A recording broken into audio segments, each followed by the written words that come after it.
And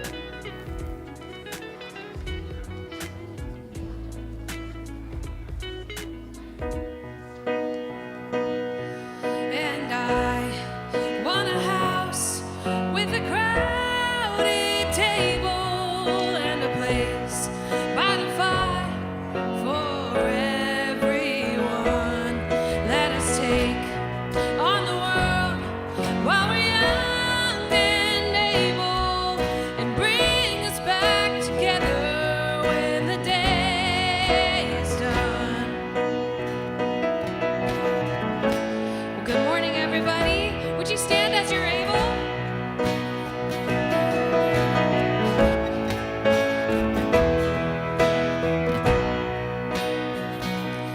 You can hold my hand when you need to let go.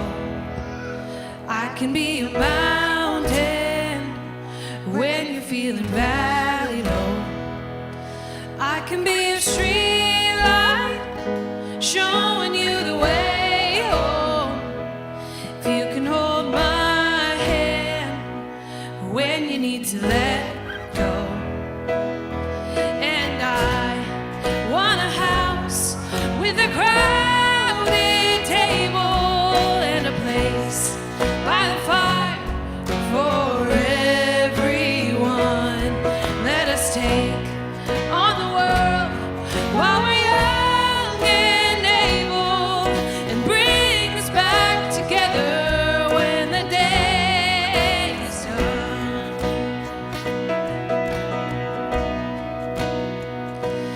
If we want a garden, we're gonna have to sow the seeds, plant a little happiness, let the roots run deep. If it's love that we give, then it's love that we reap. If we want a garden, we're gonna have to sow the seeds. And I want a house with a crowded table and a place by the fire for everyone. Let us take on the world while we're young and able, and bring us back together when the day is done. The door is always open, your picture's on my wall, and everyone's a little broken, and everyone belongs. Yeah, everyone belongs. And I want a house with a crowded table and a place by the fire for everyone. Let us take on the world while we're young and able, and bring us back together when the day is done. And bring us back together when the day is done.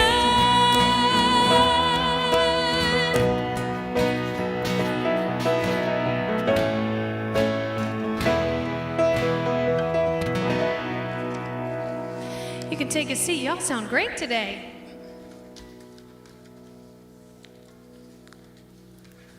Well, good morning. That's more like it, kids. Good morning. It is so good to be with you on this beautiful February morning. My name is Jeremy. I'm the pastor of the Grove Cottage Grove, and we are a new church that exists to grow goodness. And so my hope is that you're being with us in the room today, you're watching with us online, you're somehow interacting with us out in the community throughout the week, is somehow nurturing healing, wholeness, and beauty in your life. Just a couple things up front that we want to make sure we hit on every single week is that kids are not only welcome in the worship center, but are valuable members of this community. And so we want to try to create the space both in the worship center and out in the commons area and within our programming to make that a reality. So a few things to know. Within the worship center, the kids are welcome throughout the service. We have things in the back of the chairs, coloring activities for kids or adults or adults to make use of. We also have a quiet wiggle space on the side of the worship center. If the kids need to get up and move their bodies because they're kids, they can take advantage of that as well. We do have a staff nursery as well, which is out in the commons area for ages 3 years and under. And then we have Grove Kids, which is for our older kids, ages 4 through 5th grade.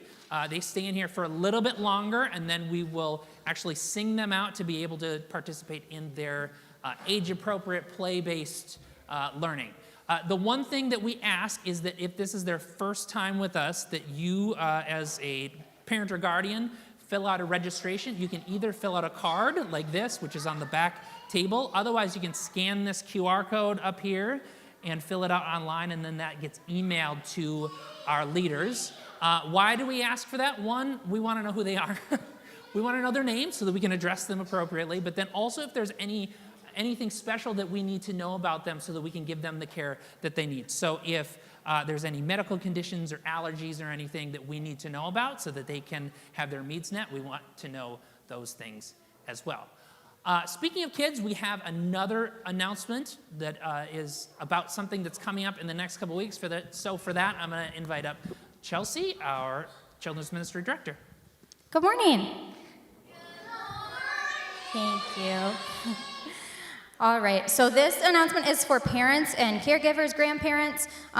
Raise your hand if any of you parents are struggling with trying to figure out how to balance screen time and social media and phones with your kids in a healthy way. Okay, so this is a really challenging topic, and there's tons and tons of research that's coming out, and that has been coming out, that screens and phone use in kids and teens is causing a great deal of anxiety in our youth. And so we want to kind of help you navigate that and navigate it together and learn together. So Christy Showie, who is the family ministry pastor at the Grove in the Woodbury location, put on this event, this meeting for parents in Woodbury, where she was kind of teaching about screens, showing some of the research, and then they were just working together to figure out how to best manage and navigate that really complex issue. And she said it went so well, and all of the parents loved it, so she wants to come here and do it for us. So that is happening on Sunday, February 16th, immediately after the worship service. I invite all of you to come, any parents, caregivers, people who just want to learn more. I guess you can come too if you want. There will be a meal provided for free, and then there's going to be free childcare. So all of our kids 4 years and younger will be in the nursery, just having some free playtime. But then our Grove kids, so kindergarten through 5th grade, they get to participate in a really fun learning experience too. So they will be going through some structured learning where they're going to be learning about poverty and food insecurity and how it could impact some of their peers. And then afterwards, they get to participate in a service event where they're packing pantry packs that we can put in our little free pantry right outside, and then we should have a big stash of them that they can help every Sunday go and refill that little free pantry with us. So it's going to be a really special time, lots of learning for everyone. So I'd encourage you to come, and I'd encourage your kids to come too, so that they can benefit from the learning. Thanks. All right, so we now get to move into the part of the service which we call Connection Point. Connection Point is your opportunity to connect with other people who are around you. It is your opportunity for us to force you to interact a bit. One of the things we're talking over these next 6 weeks, 5 weeks now, I guess, about relationships and the importance of relationships, and even and especially when it's through forced interaction, it's really important. So we force you to do this every week because it's important. Just to lower the anxiety a little bit and lower the bar a little bit for people connecting with either complete strangers or maybe even people that you know, we provide a discussion question every single week to make it a little bit easier. So today's discussion question is about holidays that aren't really holidays. February 2nd, anybody know what holiday it is? Non-holiday holiday it is today? It's Groundhog's Day today. And Puxatawny Phil saw his shadow, which means, I have no idea what it means. 6 more weeks of winter. Are we excited about this? I don't know whether to be excited about this or not. Whatever. It's a very important non-holiday holiday. There are tons of non-holiday holidays. And we're curious if you have a favorite non-holiday holiday, like National Donut Day.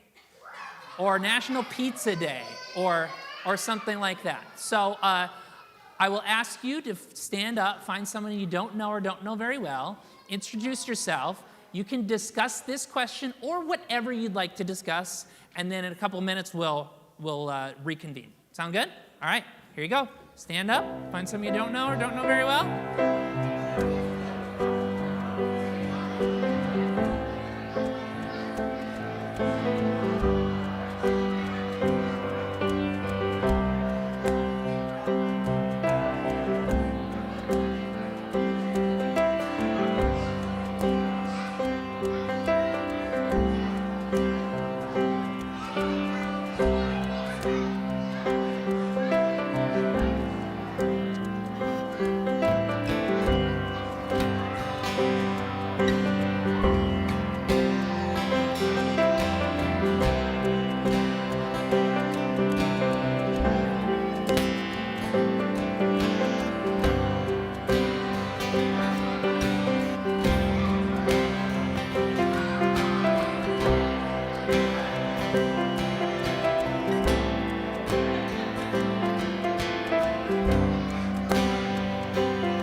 Kiddos, you can head off. Jesus loves the little children, all the children of the world. Every color, shape, and type, they are precious in His sight. Jesus loves the little children of the world. You can all take a seat.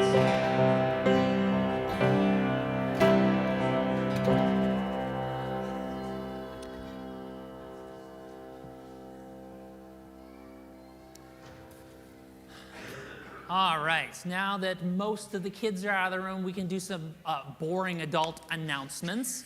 Hopefully as you came in this morning, you received one of these. This is our worship handout. As you open it up, it's got some of the most important information that you're going to want to know about the church, how we got started, what our values are, how to give to make sure that we're able to continue to make all of this possible. Then if you're curious about more information about the children's ministry that we didn't necessarily go into, that stuff is on the right-hand side. Also on the inside, we have what's called our worship insert. This is your opportunity to let us know that you were here with us today, to give us your contact information for us to follow up with you about something, or to request specific information. So on the front, there is spots for you to fill out your name and contact information. If you've been with us before and your contact information has changed, you can put that here as well. Then on the back, there are different boxes for different types of information that you might be curious about. I'll be referring to those more in detail in just a couple minutes. There's also a spot for you to request prayer. So if there are things that you would like us to join you in praying about, you can share those with us as well. You can fill this out at any time during the service and then drop it in the basket, which is on the back table, at any time during or after the service too. Then, as you flip to the back, this has our 3 announcements, which we are keying in on this month. So, first of all, we have the Pajama Ball. The Pajama Ball is our second biggest event of the year.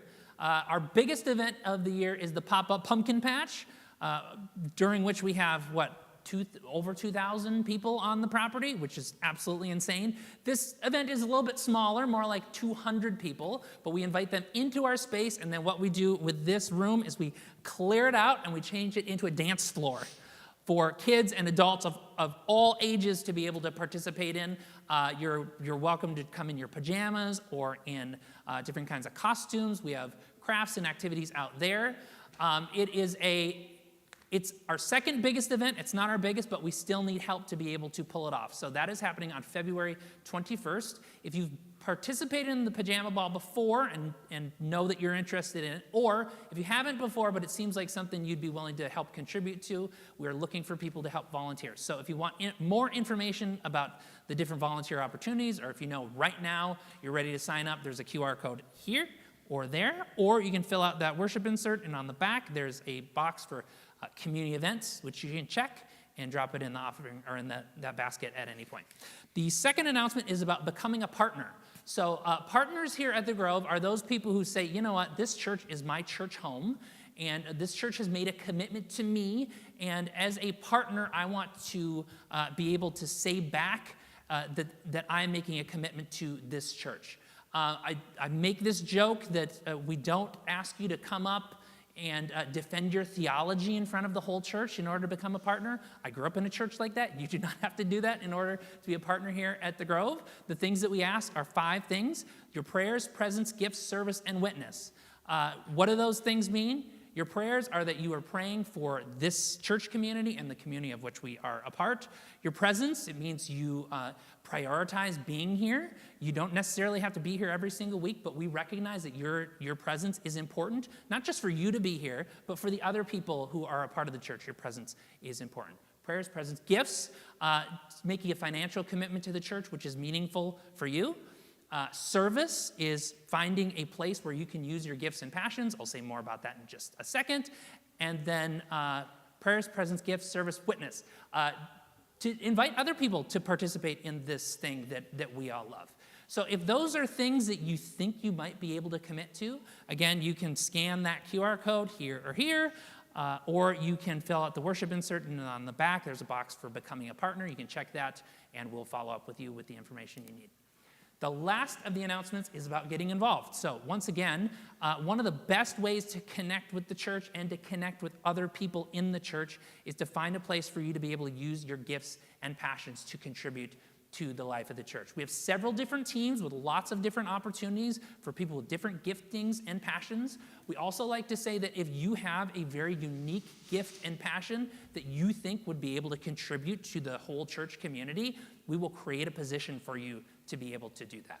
So if you are curious about getting involved and you want to see the different opportunities that are out there, once again, you can scan the QR code here, or on the worship insert, you can, there's a spot for volunteer opportunities. That's the box. You can check that box, and we will follow up with you the information that you need for that. I think that's it for announcements, so back over to Andrea. Would you stand as we join the song one more time?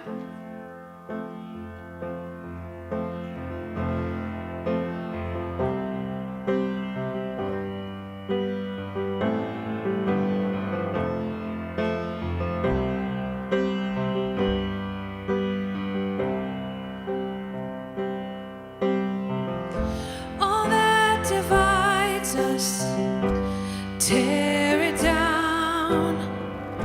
Where there is hatred, make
so wonderful, so divine. Love so wonderful, so divine. Love so wonderful, so divine. I pledge allegiance to hope and peace. You are the stranger who welcomes me. Transcend our systems, transcend our fears. Love is immortal, love is all we need. Love is immortal, love is all we need.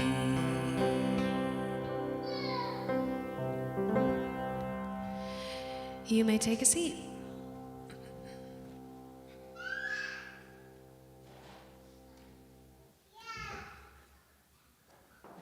So we are in our third week of this series that we've been calling Ship Talk. That is absolutely a play on words, where we're talking about the ins and outs of healthy relationships. And we started it off 2 weeks ago where we were talking about broadly the importance of relationships. Just as human beings, it's important for us as individuals to have meaningful connections with other people. And when we do not have those meaningful connections with other people, there's almost as if there's something that's fundamentally missing within us as human beings. We were created for relationships, and when we don't have those meaningful relationships, there's something missing. And so each of these next weeks, we're trying to talk through, well, what does a meaningful relationship look like? What are some of those values that we want to make sure are present within our connections to other people? So last week, we looked at this story about David and Jonathan. David and Jonathan were these two friends who developed this relationship. And what we saw in that story from last week was there was a vulnerability and a safety that was developed within the relationship between the two of them that really stood out and has stood out for thousands of years now. People look back at this relationship and hold it up as an example of one to try to follow. And, one of the things we talked about last week was what was the nature of their relationship? Like, were they gay lovers, or were they brothers from another mother? And we basically landed on it doesn't really matter, because what we see in their relationship, regardless of the nature of it, was this vulnerability that changed changed their lives and changed the nature of their lives going forward. Now, I kind of acknowledged it last week, but I'm going to really lean into it this week. We're going to look at the exact same story this week, but rather than focusing on these are good things that we ought to emulate in healthy relationships, we're going to look at this relationship and this story about David and Jonathan and say, there are some really unhealthy things going here that we want to make sure that we avoid in our relationships. That might feel weird to you, that we are going back to the same story that I just used last week to hold up as these are some healthy things in this relationship, and now we're swinging the pendulum to the opposite end to say this relationship is full of really unhealthy things that we want to avoid. That might feel weird, and I want to acknowledge that. But a couple things that I also want to acknowledge. Number one is none of our relationships are like fully healthy or fully unhealthy. Maybe there are fully unhealthy ones, but even our healthiest ones, there are things that we can work on or that we can learn from even in their most unhealthy pieces. But I also want to acknowledge that this isn't really the way that we read the Bible and how we try to understand what the Bible says. We don't look at the Bible and say, well, this story, this is exactly how it was understood thousands of years ago and how we need to understand it now in every single situation. There are certain traditions that take that approach. I grew up in a tradition like that where it was like the Bible says it, I believe it, and that settles it.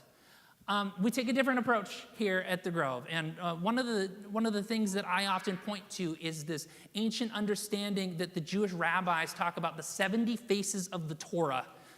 Rather than just saying the scriptures have one perspective for us to focus on, and that is like the only perspective.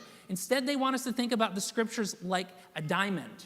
You can't really appreciate the full beauty of a diamond just looking at it from one angle.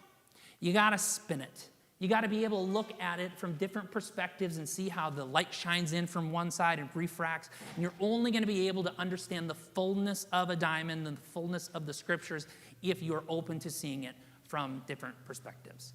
So that's the approach that we largely take to the Bible here and how we're going to approach this story today for the second week in a row. So just to reset the story a little bit, if you were here last week or if you were not, the story is immediately following this story that many of you, or if not most of you, are familiar with, David defeating the giant Goliath. Most people, if they're not even familiar with the Bible, are familiar with this story. David comes in and he defeats Goliath, this giant who represents the enemies of Israel, and everybody's happy. Even King Saul is happy, except he's a little bit uncomfortable with this young, charismatic leader who he can hear some whispers about that maybe this is the next one in line to be king. Saul's a little bit uncomfortable with that, and so he decides to keep David at his side, and he's going to keep David as his personal mercenary because he's worried about what this charismatic young man is going to be capable of. And lo and behold, as we continue reading the story, we see that this charismatic young man has a direct impact on Saul's son, Jonathan himself. So once again, here's the story from 1 Samuel. When David had finished talking with Saul, this is King Saul, Jonathan, this is Saul's son, and David became bound together in close friendship. Jonathan loved David as much as he did his own life. Saul retained David on that day and did not allow him to return to his father's house. Jonathan made a covenant with David, for he loved him as much as he did his own life.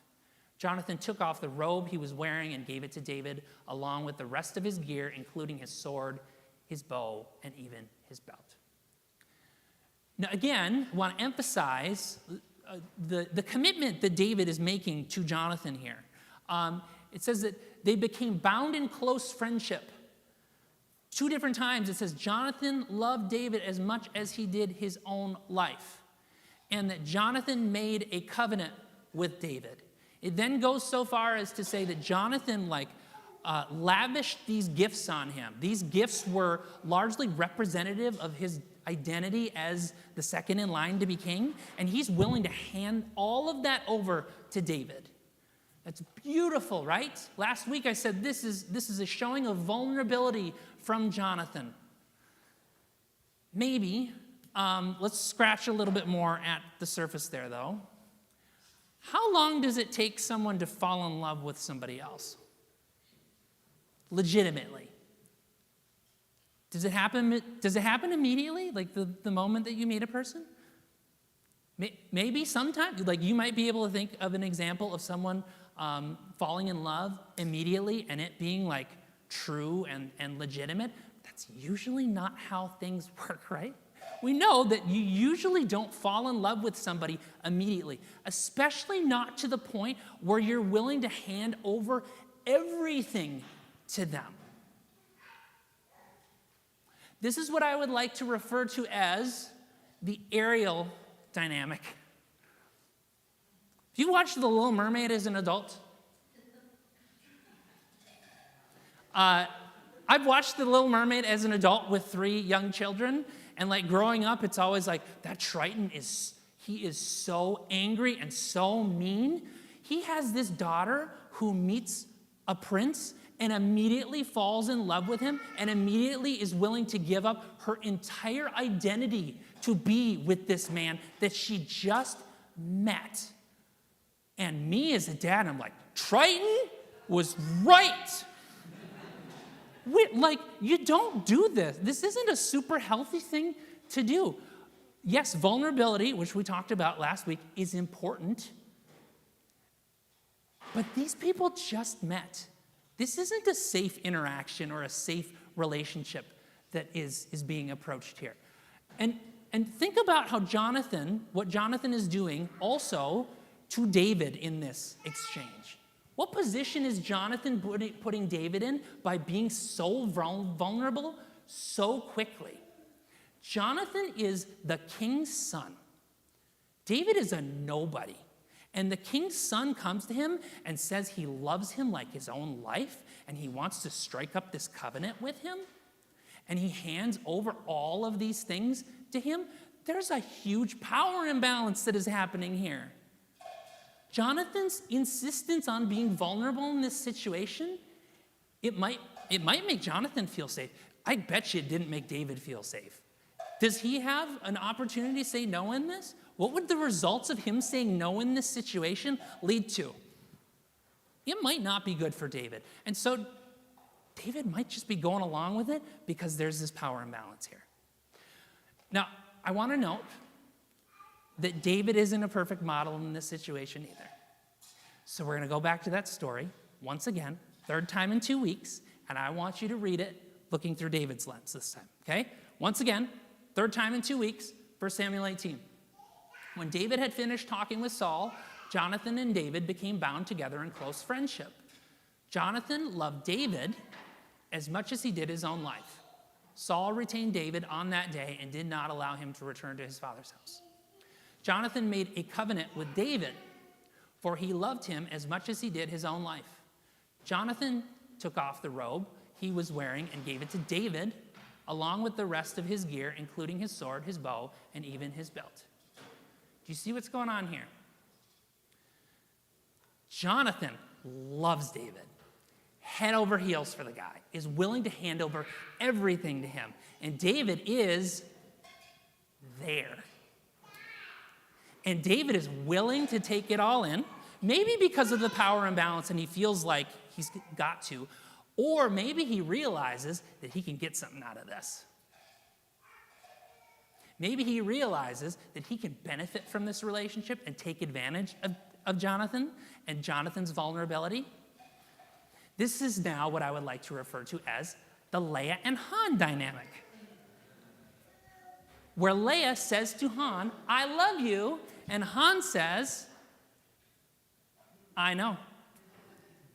This is largely David's response back to Jonathan. Jonathan's self-sacrifice does not go unnoticed to David, but it does go unreciprocated. And worst of all, David exploits this relationship as things go forward. He realizes what Jonathan is giving up to him and how it is going to lead him and is going to benefit him. Again, this is a dynamic that is present throughout the interpretation of this story for hundreds of years. So this is what one scholar named Orly Karen says about this. David never expresses any sentiment for Jonathan. Nowhere does the book of Solomon even hint that David returns Jonathan's love. Even when David, after Jonathan's death, pours out his soul in his lament and says, I am distressed for you, my brother Jonathan, very pleasant have you been to me. He is not expressing sincere grief. Instead, the purpose of the lament is to enhance Jonathan's image after his death in keeping with custom. It is also plausible that his mourning is a calculated pose intending to impress the people and persuade them that he is deeply grieved by the death of the previous king's son, with all that implies. So thanks to Jonathan's love and sacrifice, David stays alive. He stays right next to the king and is ready to slide in as soon as Saul and Jonathan die, like we talked about last week. And David is able to go, oh no, my poor friend, guess I will just have to be king now. Not great, folks. This is not a healthy relationship. And yet I would argue that it actually gets worse from here. David gets worse from here because he's learned lessons about what he can get away with and how he can leverage power, perhaps. He either doesn't understand how he can leverage power, or he doesn't care and he moves forward because he knows he can leverage his power to get whatever he wants within relationships. And so we're going to look at one more story, one of the better known stories about David, and reflect on that as well. This is from 2 Samuel 11. In the spring of the year, at the time when kings normally conduct wars, David sent out Joab with his officers and the entire Israelite army. They defeated the Ammonites and besieged Rabbah but David stayed behind in Jerusalem. One evening, David got up from his bed and walked around on the roof of his palace. From the roof, he saw a woman bathing. Now, this woman was very attractive, so David sent someone to inquire about the woman. The messenger said, "Isn't this Bathsheba, the daughter of Eliam, the wife of Uriah the Hittite?" David sent some messengers to her. She came to him, and he had sexual relations with her. Again, this is a very familiar story in the life of David. Now, if you look at different translations of the Bible, many of them have headings above individual stories. And I looked at several different translations this week and the different headings that appear above this story. Several of them simply just say David and Bathsheba. Okay. A couple of them say David commits adultery with Bathsheba. And then there was one that said Bathsheba, David's greatest sin. Knowing what we know about David and the power dynamics at play here, is that actually what's going on here? This is a person who is using their power, again, either ignorantly or knowingly, to get what they want and who they want out of this relationship. I would argue that given what we know about this lack of boundaries and the power imbalance, that this should be titled, David Commits Sexual Assault. This is an extreme example. I will admit, this is an extreme example. However, it is an example of how power differentials can be leveraged ignorantly or knowingly, and how not having boundaries can lead to really bad, destructive, even toxic things. And so with all that in mind, maybe this relationship between Jonathan and David that I raised up as an example last week is not so much of an example of a perfectly healthy or ethically or meaningful relationship. Where there appeared to be safety and vulnerability actually was selfishness and abuse. That does not mean that we can't learn something from this, though. So once again, I want to turn to a quote this is Rabbi Shimon ben Tezmak Duran. This is a guy who's writing 600 years ago, making comments about this story. Anyone who establishes a friendship for access to power, money, or sexual relations, when these ends are not attainable, the friendship ceases. Love that is not dependent on selfish ends is true love of the other person, since there is no intended end. So, given all of that, given what we know about David and Jonathan, what would it look like for us to focus on that latter thing, to be in a relationship that does not intentionally or unintentionally lead to those selfish ends? Well, I can think of 3 different things that we might do. Number 1 is to be aware of and considerate of other people. That should be and. I know, it's a typo. That's my fault. Be aware of and considerate of other people. This seems super obvious, right? And yet, apparently it isn't. Relationships are what are called bilateral. There are 2 or more people within relationship, and one person has needs, but the other person has needs as well. And a true and healthy bilateral relationship requires you to recognize that the other person is different from you, and the other person has different needs than you, and their needs are just as important, if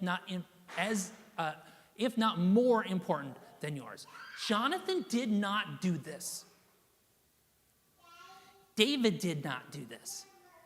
Both of them got into trouble because they were prioritizing their own needs over someone else's. So that's number 1. Number 2, to be aware of and set healthy boundaries. This is what Brené Brown says about boundaries in her book, Access of the Heart. Boundaries are a prerequisite for compassion and empathy. We can't connect with someone unless we're clear about where we end and they begin. If there's no autonomy between people, then there's no compassion or empathy, just enfleshment. Boundaries are actually an act of care. Boundaries are an act of care for yourself so that you get what you need and the safety that you need, but it's also an act of care for the other people who are in that relationship too. Yes, they make sure that we're getting what we need, but it's also making sure that we're avoiding what other people don't want in that relationship. They prevent us from putting people that we say we care about in uncomfortable, unfair, and unsafe situations. Again, Jonathan did not do this. David did not do this.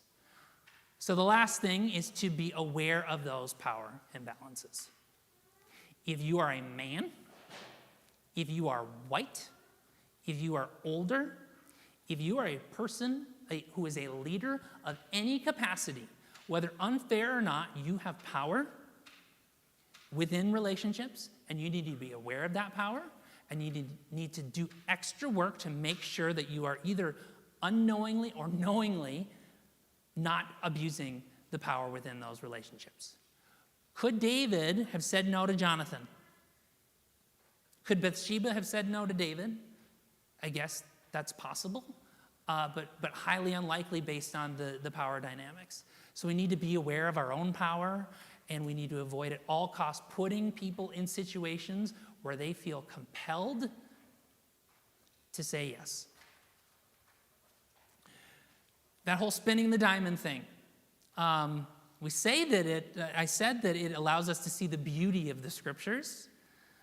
Sometimes it's not beautiful stuff that we see as a result, though. And I would argue that spinning the diamond in this situation doesn't necessarily give us a prettier perspective. But it does give us an important one. And in this situation, with time and intention, I think we can still learn from it. And we can learn from the unhealthy things in order to turn them back to be more healthy. So may that be so. With that, we're going to move into a time of communion. In other traditions, this might be called the Lord's Supper or the Eucharist. This is a retelling of an ancient story that Jesus participated in with his earliest followers.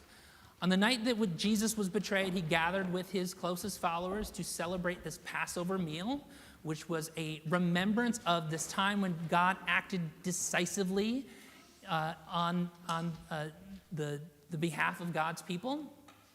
And in retelling the story and re-engaging in this meal, Jesus took these very familiar elements and infused them with new life and new meaning. So during the dinner, he took a loaf of bread, and when he had broke it, he passed it around and said, "Imagine that this bread is my body, given for you. As often as you eat this bread, do so in remembrance of me." In the same way, after dinner, he took a cup, and he poured it out and said, "Imagine that this cup is my blood, which is poured out for you. Do this as often as you drink it in remembrance of me. For as often as you eat this bread and you drink this cup, you proclaim the Lord's death until he comes again." So in just a moment, I'm going to invite you to come forward to participate in this. We will have the bread here and the cup here. The bread is gluten-free, so that if you have a gluten restriction, you do not have to worry about that. You're welcome to participate. You don't have to go to a separate station to point that out to everybody that you have a gluten restriction. The cup is grape juice. It is not wine. So if you are in recovery, you are welcome to participate. You don't have to go to a separate station where you get grape juice and everybody else gets wine and have that acknowledged to everybody else in the congregation. You do not have to be a member of this church in order to participate.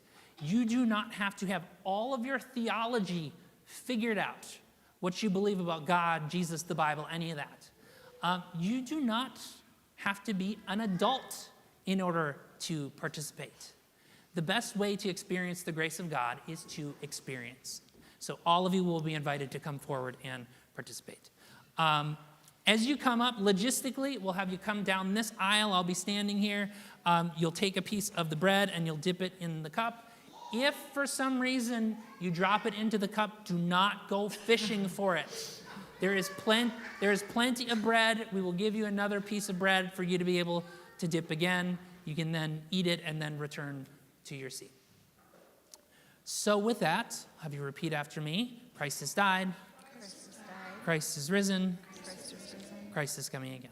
Christ is coming again. When you are ready, you're welcome to come down.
shadows, come out of the dark. There's room at the table. We saved you a seat. Come to the banquet. Come join in the feast. Every race, every nation, come all rebels, come all gay. From the fringes, come to Jesus, to a table full of grace, to the table, come and stay. Come to the table, come eat and drink. There's no inner circle. Come dine with the King. Recline at the table. Come let down your guard. You're never a stranger. Just come as you are. Come behold. Come be loved. Come accepted. Come now, come. Come behold. Come be loved. Come accepted. Come now, come. Come behold. Come be loved. Come accepted. Come now, come. Prepared is the table. We're ready to feast. The party's waiting. There's more still to feed. The harvest is ready. Go fill every seed. Go live out the mission as a kingdom of priests. Go live out the mission as a kingdom of priests. And come to the table from near and far. Come from the shadows. Come out of the dark. There's room at the table. We saved you a seat. Come to the banquet. Come join in the feast. Would you stand as you're able?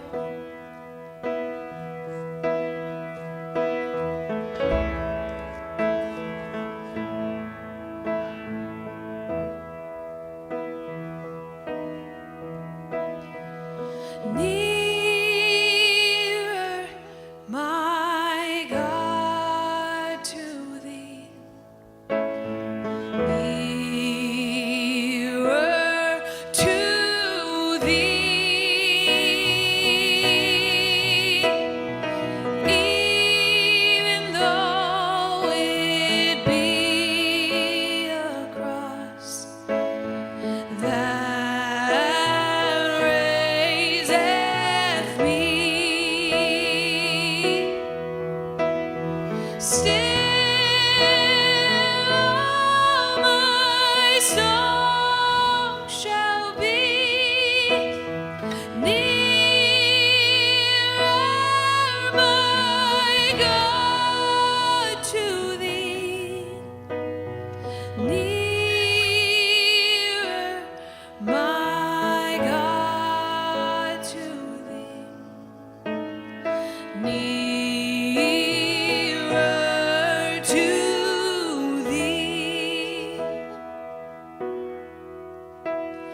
Though like the wanderer, the sun gone down, darkness be over me, my rest a stone. Yet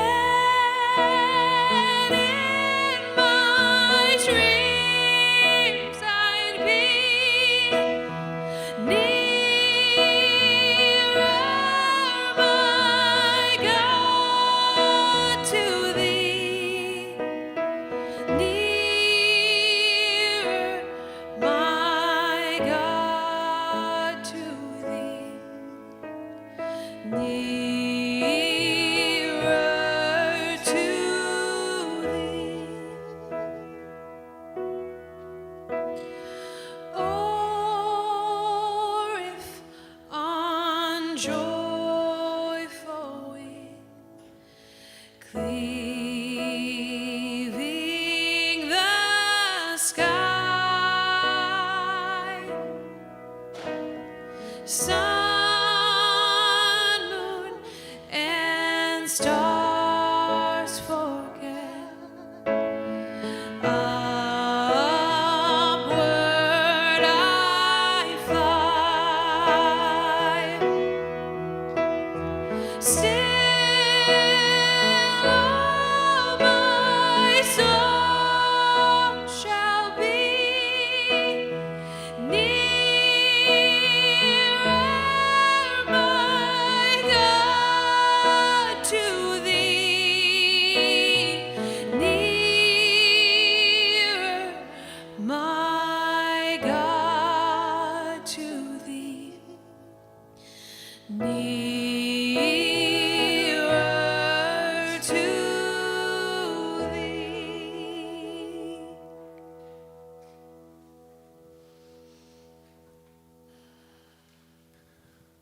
Well, once again, it was so good to be with you this morning. Hopefully, this contributes to a meaningful weekend for you and the beginning of a meaningful week going forward. If you are looking for a church, we would love to be your church, and I would love to be your pastor. Now, as we go, you're already standing. I'll have you extend your hands to receive this blessing. This is going to be a weird one, folks, okay? I'm just going to admit that. Found this quote, was reminded of this quote yesterday. It is a quote from the Hobbit movie. This is Gandalf speaking. The reason I'm giving this as a benediction is because Andrea told me, you should do that as your benediction today. So I'm taking the lead from our worship director. The dark wizard believes it is only great power that can hold evil in check, but that is not what I have found. It is the small, everyday deeds of ordinary folk that keep the darkness at bay, small acts of kindness and love. May we be those ordinary folks who chase back the darkness with our everyday deeds of kindness and love. May that be so. Amen.